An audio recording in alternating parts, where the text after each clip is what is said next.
क्या कोई तीसरा आदमी तोड़ेगा तेजस्वी यादव का सबसे बड़ा सपना? बिहार में फिर बिगड़ेगा आरजेडी कांग्रेस का खेल। क्या बीजेपी की मदद के लिए हेलीकॉप्टर में पड़ गया डीजल? और क्या बिहार में बीजेपी कर रही बड़ी जीत की उम्मीद? नमस्कार, ये है एनालाइज नाउ और आज हम बात करेंगे बिहार विधानसभा चुनाव पर, जहां तेजस्वी यादव और राहुल गांधी पिछली बार टूटे सपने को पूरा करने की कोशिश कर रहे हैं, लेकिन उनके सपनों को तोड़ने के लिए एक तीसरा दिग्गज बिहार के चुनावी मैदान में उतरने वाला है। इस वीडियो में हम आपको यह भी बताएंगे कि कैसे और क्यों बीजेपी बिहार में एक बड़ी जीत की उम्मीद कर रही है। वीडियो में आगे बढ़ें उससे पहले हमारे चैनल को सब्सक्राइब कर लीजिए। बिहार विधानसभा चुनाव को लेकर सियासी पारा चढ़ा हुआ है। बीजेपी और जेडीयू अपनी रैलियों के जरिए जनता का समर्थन जुटाने की कोशिश कर रहे हैं, तो दूसरी ओर कांग्रेस और आरजेडी सीट शेयरिंग पर मंथन कर रहे हैं।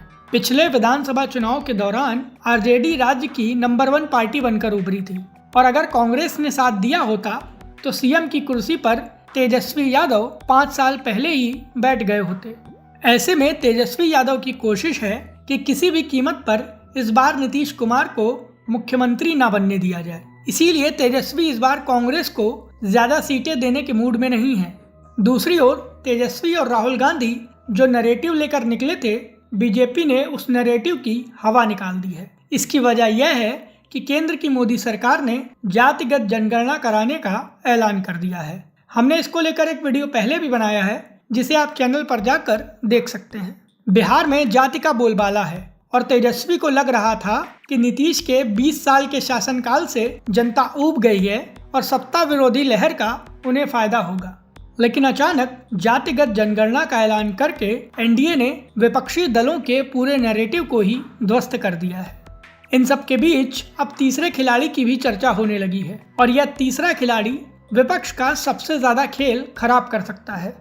इस तीसरे खिलाड़ी ने पिछले चुनाव में तेजस्वी को सबसे बड़ा नुकसान पहुंचाया था, वरना शायद पिछली बार ही तेजस्वी यादव सीएम बन जाते। जी हाँ, हम बात कर रहे हैं असदुद्दीन ओवैसी की, जिनकी राजनीतिक पार्टी एआईएमआईएम ने पिछले चुनाव में सीमांचल की 18 सीटों पर चुनाव लड़ा था और 5 सीटों पर जीत भी दर्ज की थी। इसमें अहम बात यह है कि असदुद्दीन ओवैसी की पार्टी ने कई सीटों पर विपक्षी दलों का वोट काटा था, जिसका सीधा फायदा बीजेपी और जेडीयू को हुआ था। और अब ओवैसी ने ऐलान कर दिया है कि इस चुनाव में भी वो ताल ठोकेंगे। असदुद्दीन ओवैसी 3 मई को बिहार भी जाएंगे। विपक्ष आरोप लगाता है कि ओवैसी को बढ़ावा बीजेपी देती है और ओवैसी के हेलीकॉप्टर में तेल भी बीजेपी ही डलवाती है। और इसके चलते ही सवाल उठ रहे हैं कि क्या एक बार फिर बीजेपी ही ओवैसी को बिहार में ला रही है। इसकी एक बड़ी वजह यह भी है कि बिहार में बीजेपी बड़ी जीत चाहती है और जातिगत जनगणना के मोर्चे पर बीजेपी ने विपक्ष का नैरेटिव बर्बाद कर दिया है।